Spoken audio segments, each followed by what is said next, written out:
वेद तो होते, लेकिन वेदों का वेदत्व जीवित रहने वाला हम सब आराम से मानते रहते कि अथर्ववेद जागरूक का वेद है, आराम से मानते रहते कि ऋग्वेद ईसा से 1500 वर्ष पुराना है। ऋग्वेद का काल ईसा से 1500 साल पुराना, तो कितने साल का हो गया ऋग्वेद? 3500। उससे 200 साल पुराना यजुर्वेद, कितने साल हो गया? 3200 साल, 3300 साल। उससे 200 साल पुराना सामवेद, 3100 साल। उससे भी 200 साल और ज्यादा आगे बढ़ करके अथर्ववेद। तो वेदों की रचना का काल क्या हुआ? 3500 साल। और 3500 साल के काल को सारे के सारे अंग्रेज इतिहासकारों ने क्या लिखा? वैदिक युग। कितना भयंकर षड्यंत्र है, सोचिएगा। किस युग को वैदिक युग कहा गया? ऋग्वेद की रचना का काल ईसा से 1500 साल, इसका मतलब 3500 साल। और 3500 साल का जो काल था उसका नाम था वैदिक युग। तो उसमें स्थिति क्या थी? वैदिक युग की स्थिति, जिसको वैदिक युग कहा था वो तो घोर पतन का युग था, वो पतन का युग था। ऋषि लिखते हैं कि महाभारत से लगभग 1000 साल पहले से वेदों की व्यवस्था में बिगाड़ आना शुरू हुआ था। कितने हजार साल पहले? महाभारत से 1000 साल पहले, और महाभारत को 5115 साल हो गए। इसका मतलब 6115 साल पहले बिगाड़ आना शुरू हो गया था। तो वैदिक युग कब हुआ? इतना भयंकर षड्यंत्र है।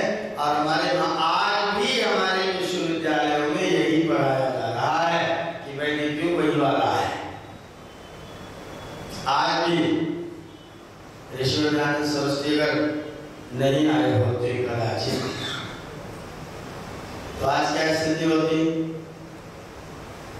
महाभारत तक तो वैदिक युग का पतन हो चुका था। वेद ने व्यवस्था बनाई, राजा इलेक्टेड होना चाहिए, चयनित तो होना चाहिए, मनोनीत नहीं। राजा चुना हुआ होना चाहिए। मंत्र सुना रहा है यजुर्वेद अध्याय 12।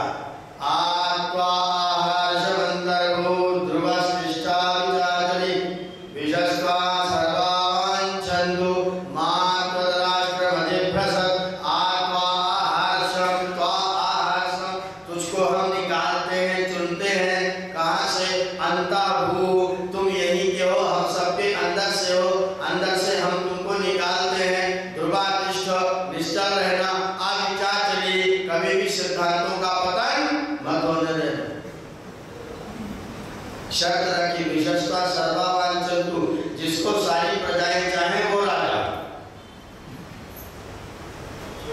चयनित हो, और ऐसा चयनित हो जिसको सब प्रजाएं चाहें। आज आपके पास मान लीजिए एक विधानसभा में 2 लाख वोटर, 10 लोग खड़े हुए हैं।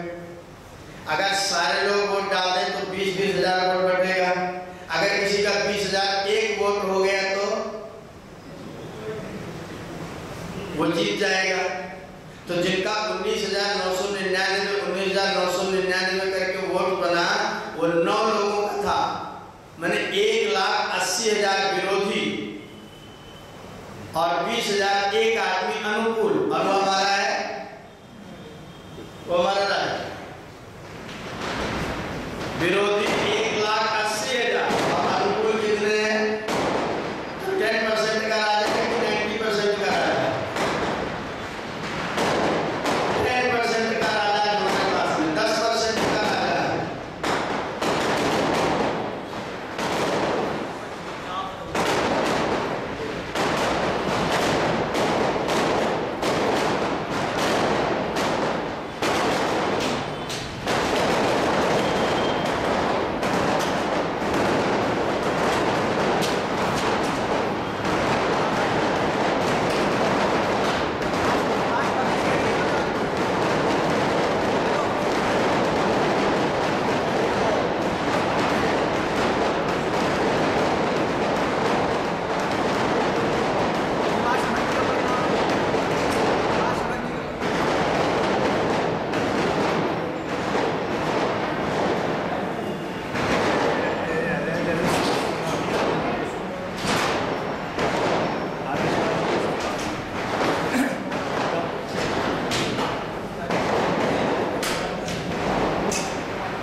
क्या कहते हैं? जिसको सब चाहिए।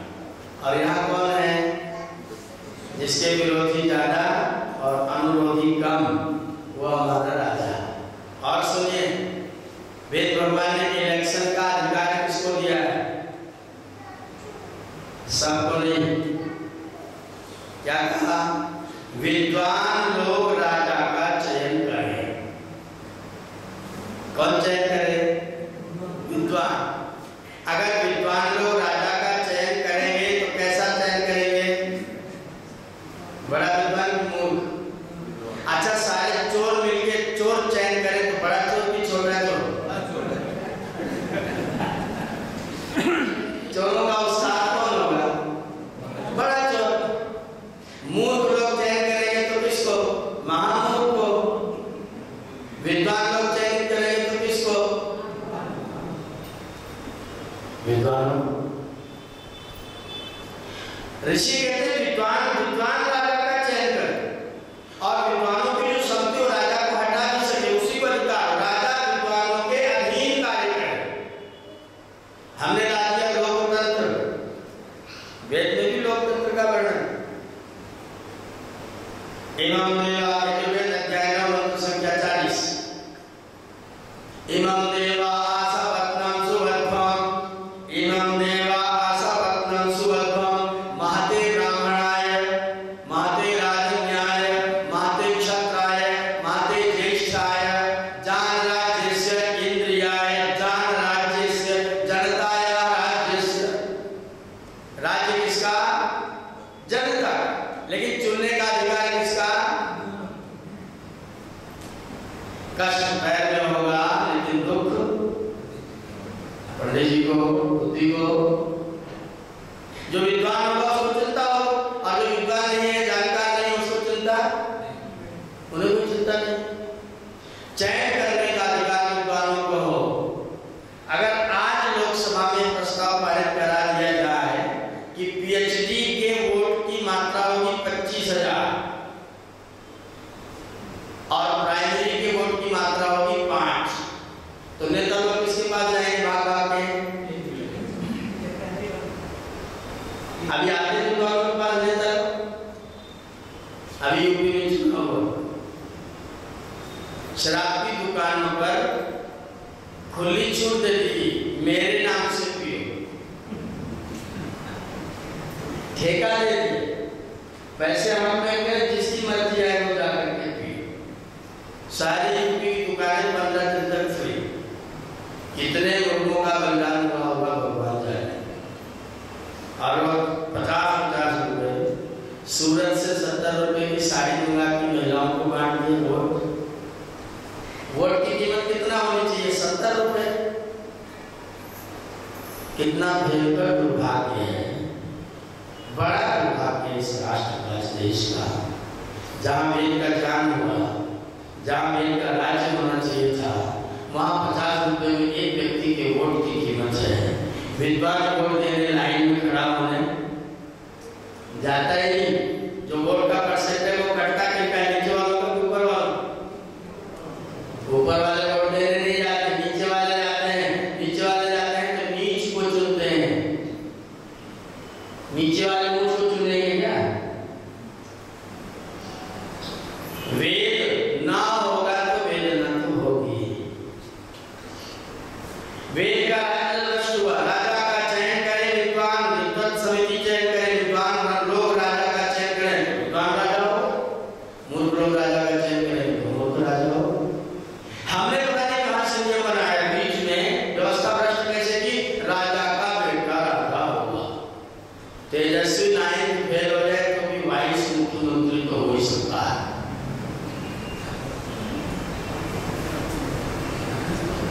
नायक भी ना पढ़ा तो मुख्यमंत्री तो बन सकता है। चपरासी की नौकरी करनी हो तो 8वीं पास जरूरी है। प्रधानमंत्री बनना हो तो पास जरूरी। 1 लाख मूर्ख लोग किसी बड़े मूर्ख का चयन कर दें, वो प्रधानमंत्री बन सकता है। ये प्रजातंत्र है। शिक्षा मंत्री भले कोई भी थे, शिक्षा मंत्री हो सकता है। ये दुर्भाग्य है। जो वेद का संदेश है विद्वान लोग मिलकर के राजा, और राजा भी बाहर का नहीं, हमारे अंदर का, वो राजा भी विद्वत लोग चयन करें तो विद्वान लोगों का राजा। हमने नियम बना दिया राजा का पुत्र राजा होगा, कैसा भी हो। अगर ये नियम ना होता तो दुर्योधन राजा बनने की बात सोचता, दुर्योधन राजा बनने की बात सोची, इसीलिए सोचा क्योंकि राजा का बेटा राजा होता है, ये बंधु था। व्यवस्थाएं वंश परंपरा पिता के आधार पर चलती है कि माता के आधार पर? पिता के आधार पर। तो विदुर जी दासी पुत्र थे कि व्यास पुत्र थे? अगर परंपरा पिता के आधार पर चलती है तो विदुर जी कौन थे?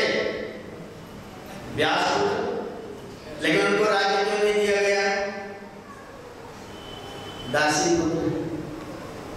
जो योग्य था उसे दासी पुत्र बना दिया, जो अयोग्य था वो राजा का बड़ा बेटा हो गया और राजा हो गया और महाभारत हो गया। और आज आप क्या समझते हैं महाभारत क्यों नहीं जा रहे हैं? ऋषियों कैसे किस भावना के साथ पंक्ति लिखते होंगे, जब बड़े बड़े राजे महाराजे बड़े बड़े यज्ञों का करना कराना और वेदों का पढ़ना पढ़ाना करते थे, तब तक सारे भूमंडल पर आर्यों का एक छत्र चक्रवर्ती साम्राज्य था। जब बड़े बड़े राजे महाराजे वेदों का पढ़ना पढ़ाना और यज्ञों का करना कराना करते थे, तब आर्यों का एक छत्र चक्रवर्ती साम्राज्य था। जब से वेदों का पढ़ना पढ़ाना छूटा, यज्ञों का करना कराना छूटा, तब से अविद्या की शाकिनी ने भारतवर्ष में डेरा डाला है। अब ये अविद्या की शाकिनी को भगाने की बात कर रहे हैं क्या? पहले तो लोगों को बहाना था कि वेद पढ़ने का अधिकार ही नहीं, यही था ना? कैसी विचित्र बात है। आचार्य सायण ने वेदों का भाष्य किया, चारों का, और चारों वेदों का भाष्य करने से पहले उन्होंने भूमिका लिखी। उस भूमिका पर मैंने अपने विद्यार्थी को PhD करवाया, उसके चक्कर में सारी भूमिका मुझे अच्छी तरह से पढ़नी पड़ी। ऋग्वेद भूमिका, ऋग्वेद भाष्य भूमिका जो सायण ने लिखी, उसके दूसरे या तीसरे नंबर के पेज पर सायण लिखते हैं कि ये वेद यज्ञ करने के लिए बने हैं, अर्थात वेद मंत्रों का उच्चारण यज्ञों में होना चाहिए। 2 पृष्ठ आगे बढ़े तो सायण लिखते हैं कि बिना स्त्री के यज्ञ नहीं होना चाहिए। 1 पृष्ठ और आगे बढ़े तो सायण लिखते हैं स्त्री हो तो वेद का उच्चारण नहीं होना चाहिए। तीनों आदमियों को एक साथ जोड़ दीजिए, एक ट्रायंगल बनाइए। वेद यज्ञ में पढ़े जाने चाहिए, बिना स्त्री के यज्ञ नहीं होना चाहिए, और स्त्री हो तो मंत्र नहीं बोले जाने चाहिए। वेद कहाँ पढ़ा जाए? रखा है वेद को कहाँ पढ़ा जाए? ये वाक्य कारण था जिसके कारण से पूरी पौराणिक परंपरा में बिना वेद मंत्र के यज्ञ को करने कराने की परंपरा आज भी चल रही है। विष्णु सहस्रनाम से हवन हो रहा है, दुर्गा सप्तशती से हवन हो रहा है, तुलसीदास की रामचरितमानस से यज्ञ हो रहा है। कारण महिला बैठी हो, महिलाओं के कान में वेदों की चला गया, उसकी वजह ईश्वर ज्ञान सरस्वती आए। कल्पना करो ईश्वर ज्ञान सरस्वती आए और उन तीनों वाक्यों को एक ही वाक्य में काटने की, तीनों वाक्यों को वेद यज्ञ के लिए बने हैं, इसका उत्तर है वेद सब सत्य विद्याओं का पुस्तक है।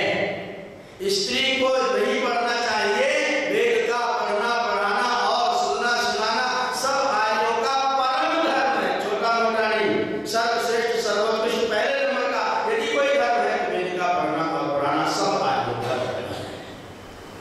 सायण की 3 वाक्यों की उक्ति को 5 पृष्ठ की वेदांत भाष्य भूमिका को एक लाइन में अगर कोई व्यक्ति खत्म कर सकता है तो उस व्यक्तित्व का नाम है ईश्वर ज्ञान। अभी परंपरा पहले सायण की नहीं थी, ये परंपरा शंकराचार्य से चल रही थी। आदि गुरु शंकराचार्य ने ब्रह्मसूत्र का वेदांत का भाष्य किया। उन्होंने इस भाष्य के अंतिम अध्याय के 38 नंबर सूत्र को पता नहीं कहां सूत्रित करके लिखा, सूत्रम ना दिया था सूत्रे, स्त्री और शूद्रों को वेद नहीं सुनना चाहिए, ऐसा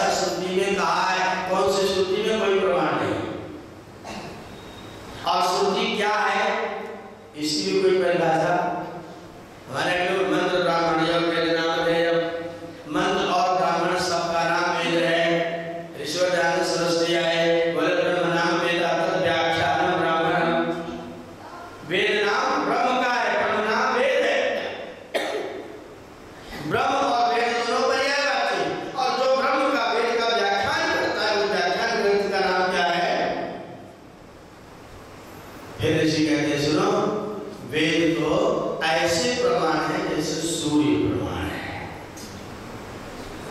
सूर्य को प्रमाणित करने के लिए क्या उदाहरण देंगे? स्वयं सूर्य ही प्रमाण होगा। ऐसे वेद को सिद्ध करने के लिए किसको प्रमाण देंगे? वेद को ही देंगे। वेद को सिद्ध करने के लिए किसी अन्य ग्रंथ का प्रमाण देने की आवश्यकता नहीं। इसलिए वेद स्वतः प्रमाण और बाकी सब वेदानुकूल ग्रंथ परता प्रमाण, वो भी यदि वेद के अनुकूल है तो अन्यथा अप्रामाणिक। ये एक दीवार खड़ी कर दीजिए, सारी की सारी अनाज से दीवार भ्रष्ट हो जाएगी। जर्मनी की दोनों दीवारें टूट जाएंगी। एक लाइन ईश्वर की लगा दीजिए, लागू कर दीजिए, वेद स्वतः प्रमाण और शेष अन्य ग्रंथ चाहे किसी के भी लिखे हुए हों, यदि वो वेदानुकूल है तो परता प्रमाण, यदि वेद से विरुद्ध है तो अप्रामाणिक है। लेखक का नाम चाहे कुछ भी लिख दो। इसलिए ईश्वरदास सरस्वती कहते हैं, यदि मेरी भी बात विद्वान लोग वेद के विरुद्ध पाए तो ग्रंथ छोड़ देना। दयानंद ने कहा है इसमें मानने की कोई जरूरत, वेद से तुलना अवश्य करना, वेद से भिन्न नहीं होना चाहिए। वेद परम प्रमाण है, वेद स्वतः प्रमाण है, वेद के अनुकूल है तो सब प्रमाण है, और वेद के प्रतिकूल है तो कुछ भी प्रमाण नहीं है। इन सिद्धांतों को हम आदमी लागू नहीं कर पाते। आर्य समाज के उत्सव हम लोग खूब करते हैं, लेकिन जब तक वेदों का पढ़ना पढ़ाना सुनना सुनाना शुरू नहीं होता, संध्या के मंत्र तो हम लोग पढ़ते हैं, यज्ञ के मंत्र भी हम लोग पढ़ते हैं, लेकिन कितने लोग हैं जो मंत्रों का भाव भी समझते हैं। मंत्रोच्चारण मात्र रह जाता है। अगर वो मंत्रोच्चारण मात्र ही रह जाता है तो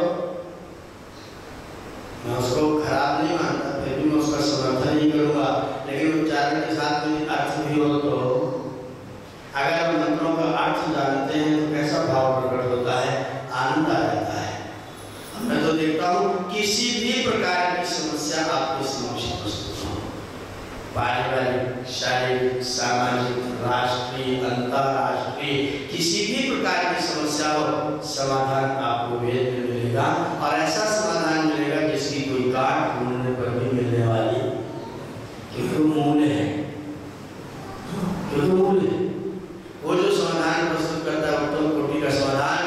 संकल्प कर ले हम कि वेदों का पढ़ना पढ़ाना और सुनना सुनाना हम जारी करेंगे।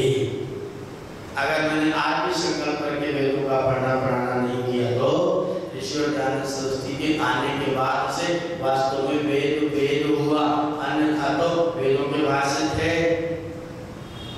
वेदों के भाष्य थे, लेकिन भाष्य कैसे थे? यजुर्वेद अध्याय 8,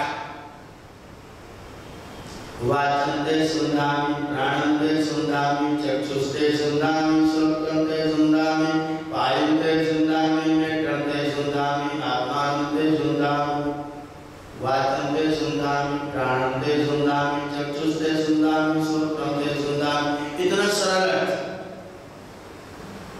शब्द। ये वाणी को शुद्ध करता हूँ, आंखों को शुद्ध करता हूँ, कानों को शुद्ध करता हूँ, मुख को शुद्ध करता हूँ, श्रोत्र को शुद्ध करता हूँ, हृदय को शुद्ध करता हूँ, आत्मा को शुद्ध करता हूँ।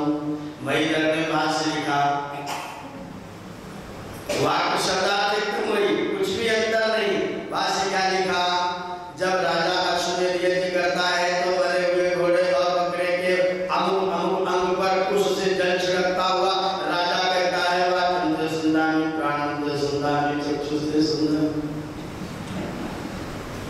शब्दार्थ वही है। ईश्वरदास सरस्वती आए, वेदों को उठाया और देखा इस मंत्र का देवता सरस्वती है।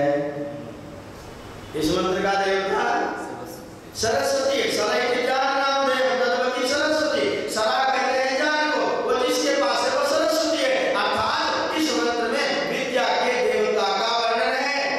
आचार्य विद्यार्थी से कहता है, मेरे विद्यार्थी अगर तुम मेरी शरण में गुरुकुल में रह करके विद्याध्ययन करेगा तो वाचन्ते सुन्दामि, प्राणन्ते सुन्दामि, चक्षुस्ते सुन्दामि।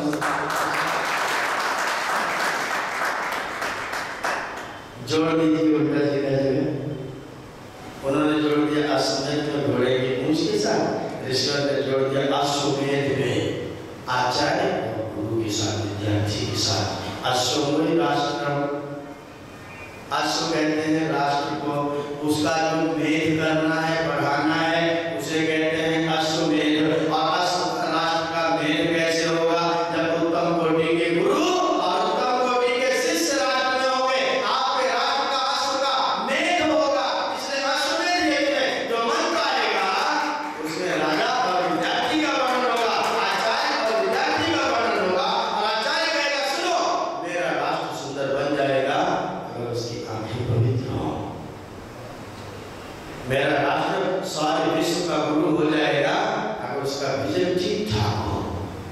अगर इसका दृष्टिकोण खराब हो तो बिल्कुल अन्यथा न लीजिएगा, बिल्कुल अन्यथा न लीजिएगा। अध्यात्म को और धर्म को बाहर निकाल दीजिए। मुझे क्षमा करना अगर आपको लगे कि इन्होंने कैसा अश्लील बोला है। अध्यात्म को और धर्म को बाहर निकाल दीजिए। शरीर के दृष्टिकोण पर आ जाइए, मन के दृष्टिकोण पर आ जाइए और उसके बाद पत्नी और बहन में अंतर बताइए। है कोई अंतर? धर्म और अध्यात्म को बीच में मत आने दें, दृष्टि को बीच में मत आने दें, खाली दर्शन को बीच में आने देना, देखने को बीच में आने देना, लेकिन विजन को बीच में मत आने देना। अगर आपका विजन कमजोर है, हमारे यहाँ तो मेरा हृदय गदगद होता है, हम संस्कार विधि पढ़ते हैं। बच्चा अभी अभी पैदा हुआ, अभी तुरंत पैदा हुआ है, उसका नाल अभी तक लगा हुआ है। नाल को लेकर के दाई ने ला करके पिता की गोद में दे दिया। पिता ने उसका नाल काटा। नाल काटने के बाद उसके कान के पास अपना मुंह ले गया और बोलता है ओम वेदो असी इति। बच्चे के कान में पहला शब्द क्या पड़ा? ईश्वर का नाम। और दूसरा शब्द क्या पड़ा? ज्ञान। वेदा असी, तेरा मुख्य काम ज्ञान है। हमने बच्चों को क्या पढ़ाया? मनुष्य की मूलभूत आवश्यकता है रोटी, कपड़ा और मकान। मेरे पास कॉपी चेक करने पर हाई स्कूल की उत्तर प्रदेश की निबंध था, मनुष्य की मूलभूत आवश्यकता। पहला ही वाक्य है मनुष्य की मूलभूत आवश्यकता रोटी, कपड़ा और मकान। मैंने कहा सड़क पर जाओ, दो जने आपस में झगड़ा कर लो, पुलिस आएगी, धारा 151 लगाएगी, रोटी भी देगी, मकान भी देगी, कपड़ा भी देगी, कुछ करने की जरूरत नहीं है। यही मूलभूत आवश्यकता है क्या व्यक्ति की? वेद ने मूलभूत आवश्यकता, मनुष्य की मूलभूत आवश्यकता है वेदो असी। तेरी मूलभूत जरूरत है जान। तेरे पास खूब रोटी हो और जान ना हो तो, तुम्हारे पास बहुत कपड़ा हो और जान ना हो तो, मकान बहुत बड़ा हो, जान ना हो तो, जान हो तो मकान ना हो तो। मेरा कोई मकान नहीं लेकिन हमेशा अच्छे मकान में रहता हूं। जान है मकान नहीं है तो कोई चिंता नहीं, और जान नहीं है और मकान है तो वहां चिंता है। मनुष्य की मूलभूत आवश्यकता होती, हमने जानकर उस संस्कार में बच्चे के कान में बोला था ओम वेदो असी इति। उसके बाद जिह्वा में शहद से ओम लिखा था। ओम, जब भी तेरी वाणी कुछ बोले तो मधुर बोले, और बोले तो बस ओम की बात बोले, बाकी किसी की बात बोलने की जरूरत। ये पहला संस्कार है। और मैंने जब वहां का आशीर्वाद देखा, मेरा पहला बच्चा जब आया उसके कंधे पर मैंने हाथ रखा जाप करने, तो ऐसे शरीर की मीनार आते, इतना नरम नरम सा, कोमल कोमल सा, उसके कंधे पर मैंने अपने दोनों हाथ रखे और वहाँ निश्चित मंत्र लिखा है अस्माभव परशुर्भव हिरण्यमस्कृतं भव। मैंने ये मंत्र पढ़ा तो मेरी तो आंखें बंद हो गई, मेरी हालत खराब। इतना इतना कोमल बच्चा क्या आशीर्वाद क्या दे रहा? पत्थर हो जा, अस्माभव पत्थर हो जा, परशुर्भव फरसा हो जा, हिरण्यमस्कृतं भव चमकता हुआ सोना हो जा। कैसे हो जा? शरीर से अस्माभव, बुद्धि से परशुर्भव और चरित्र से हिरण्यमस्कृतं भव। तेरा शरीर वज्र जैसा हो, तेरी बुद्धि फरसे जैसी हो और तेरा चरित्र चमकते हुए सोने जैसा हो, जिसके ऊपर कहीं कोई दाग किसी को दिखाई नहीं पड़ने पाए। अगर किसी के पास चरित्र है तो फिर तो अश्वमेध हो गया ना। अगर मेरे राष्ट्र का व्यक्ति चरित्रवान हो जाए तो अश्वमेध तो है, अश्वमेध तो अपने आप हो जाएगा।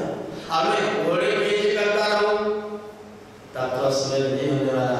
इसलिए मेरे ऋषि ने इस वेद मंत्र का अर्थ किया, बोले जब अपने राष्ट्र की रक्षा करनी हो, राष्ट्र की उन्नति करनी हो, तो सर्वप्रथम लोगों को उचित है कि वे विद्या की उन्नति किया करें। और उस विद्या में जो आचार्य हो वो विद्यार्थी के श्रोत आदि समस्त इंद्रियों को अध्यात्म विद्या के साथ ज्ञान के लिए, प्रकाश के लिए सदैव प्रेरित करता रहे।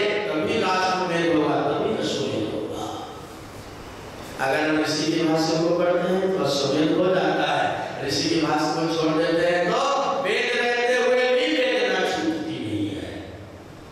ये मेरा ऋषि है, इतने लंबे चौड़े इतिहास को दो आपको मैं काट करके समाप्त कर देने वाला। और कितनी कृपा, कितनी बात सोची होगी। लोग सोचते वेद तो संस्कृत में समझ में नहीं आता, ये बहाना मारते थे ना, अब तो नहीं मार ही नहीं सकते। मुंह बंद।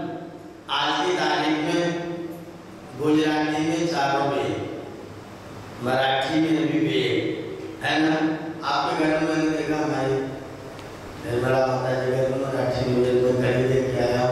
मराठी में वेद, गुजराती में वेद, उर्दू में वेद के बहुत सारे मंत्र। तमिल में एक स्वामी जी ने चारों वेदों का एक तमिल में पूरा अनुवाद कर डाला है, वो आज की तारीख में उपलब्ध है। हिंदी में वेद, संस्कृत में वेद, अंग्रेजी में वेद। आप उस भाषा में पढ़ोगे, आज सारी भाषा में आज आपको वेद मिल रहा है तो किसकी कृपा है? ऋषि सरस्वती ना होते तो वेद के अनुवाद करने को लोगों ने गलत माना होता। वेद का अनुवाद करने को लोग गलत मानते हैं, कहते वेदों का अनुवाद कर लोगे तो वेद पौरुषेय हो जाएगा, पौरुषेय नहीं रहेगा। मैं गया इंटरव्यू देने के लिए महर्षि का आश्रम जागरण आचार्य बनने के लिए 1992 में मेरा इंटरव्यू था। मेरे सामने 8 आचार्य बैठे थे, बड़े बड़े विश्वविद्यालय के कुलपति। वो सारे लोग बैठे थे, उन्हें डॉक्टर शुद्धबंधु थे, पुराण पर पीएचडी किए हुए। मुझसे बोले संध्या करते हो? मैंने कहा दोनों समय करता हूँ। बोले सायंकाल की संध्या का आचमन मंत्र सुनाओ। सायंकाल की संध्या का आचमन मंत्र मैंने शर्मा देवी ने सुना दिया। बोले कैसे बेवकूफ हो? मैंने कहा बेवकूफ कितने प्रकार के होते हैं, तभी बताऊंगा कैसा हूं। बोले नहीं, सावधानी से उत्तर दो। मैंने कहा मैं नहीं जानता कैसा बेवकूफ हूं। वो बोले सायंकाल आपा होता ही नहीं। मुझे महाराष्ट्र में मैंने बात पहली बार सुनी थी, सायंकाल आपा होता ही नहीं। मैंने कहा अच्छा जी आपा कहते किसको है? वो बोलते हैं कैसे बेवकूफ हो, कहीं वेद मंत्र का अर्थ नहीं होता है? मैंने कहा कौन से वेद मंत्र का अर्थ चाहिए, मैंने पढ़ रखा है, पूछो। जब मैंने ये बात कही तो एकदम से झिझक के वेद मंत्र का अर्थ कैसे बताया? वहां तो आश्चर्य, वेद मंत्र का अर्थ कैसे बताया? आचार्य चंद्रशेखर थे, पूरी यूनिवर्सिटी के रिटायर्ड प्रोफेसर। उन्होंने कहा नहीं भाई लड़के की बात पर ध्यान दो। हाँ बेटा तुम बताओ जरा समझ देवी का। मुझे तो पूरा रखना पड़ा था, मैंने सब पूरा व्याख्या कर दिया। आप व्यापक धातु से सर धातु क्या असुर सूत्र से असुर प्रत्यय करके आपस बन गया, साको रुत्तो विसर्ग हो गया, आपा बन गया। यदा आपा विसर्ग हो गया तो आपा जो सारे जगत में सदैव व्यापक रहता है उसे आपा कहते हैं। आपा माने परमात्मा, आपा माने वाणी। तो आचार्य जी भोजन करते हो तो शाम को क्या पीते हो? शुद्धबंधु जी एकदम चक्कर पड़े, क्या पीते? पानी पीते। मैंने कहा आपा तो शाम को होता है तो आग पीते होगे। शायद अगले दिन बोलो तो शाम को अभी आपा होता है। वेद मंत्र का ये स्थिति है, वेद मंत्र का अर्थ करोगे तो वेद पौरुषेय हो जाएगा। आचार्य चंद्रशेखर ने मेरा समर्थन किया तो शुद्धबंधु जी थोड़े से चुप हुए। मैंने कहा आचार्य जी और किसी मंत्र का अर्थ समझना हो तो समझ लो, ये पीएचडी निकाल के अलग फेंको। मुझे चाहे नियुक्त करो चाहे ना नियुक्त करो, लेकिन वेद पढ़ने के लिए मेरे पास तो कम से कम चले ही आओ। आप मेरे पढ़ाओ, मैं आपको बताऊंगा वेद का अर्थ होता है कि नहीं होता है। चंद्रशेखर जी ने कहा कि भाई इस लड़के को तो जरूर रखना पड़ेगा। शुद्धबंधु जी बोले व्याख्यान नहीं देने दो। मैंने कहा मुंह बंद करके अध्यापक रखोगे क्या? बोले नहीं, जनता के बीच में नहीं बोल। मैंने कहा विद्यार्थियों से बोलने दोगे ना, बस तो विद्यार्थियों को अपना काम कर लूंगा, जनता में आग है विश्वविद्यालय सरस्वती। आर्य समाज एक अग्नि है जो जहाँ जाता है वहाँ सर्व कर्म सब ध्वंस कर देता है, सारे के सारे कर्म को नाश कर देता है। अनेक तरह की बुराइयों को बुराइयों को नष्ट करने का कार्य आर्य समाज का कार्य है। ऐसी अग्नि विश्वविद्यालय सरस्वती ने चलाई है, इसलिए कोई सेवक भी सिद्धांत की बात कर सकता है। नहीं तो वहाँ तो अगर चले गए तो पूरे जीवन चेला ही रहेंगे, गुरु बनने वाला कोई चांस। और आर्य समाज में अगर सेवक हो गए ना 4 से 10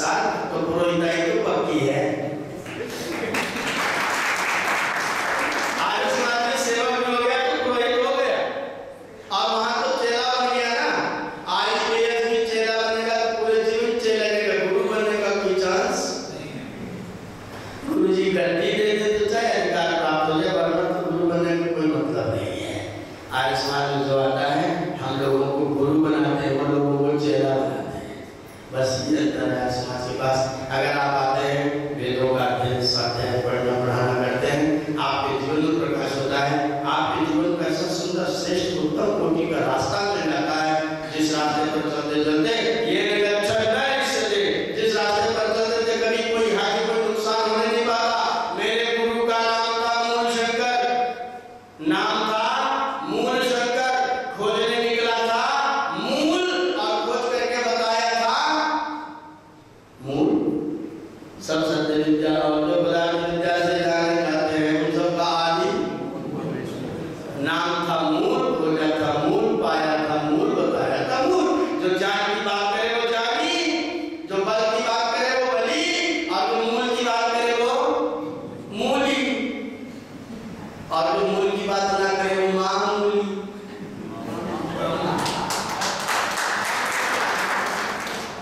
जो मूल को भूल जाए, कोई पुत्र अपने माता पिता को भी मूल को भूल जाए तो मामूली, कोई आत्मा अपने परमात्मा को भी मूल को भूल जाए तो मामूली, कोई व्यक्ति परिवार में रहता अपनी विरासत अपनी संस्कृति को भूल जाए तो मामूली, और जो मूल के निकट रहे वो सारी परंपरा में ईश्वर ज्ञान सरस्वती मूली और बाकी सब मामूली।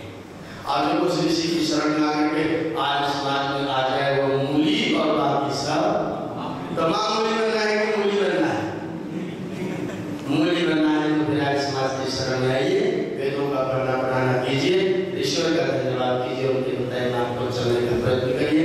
आपने मेरी बात को ध्यान पूर्वक सुना, आपका बहुत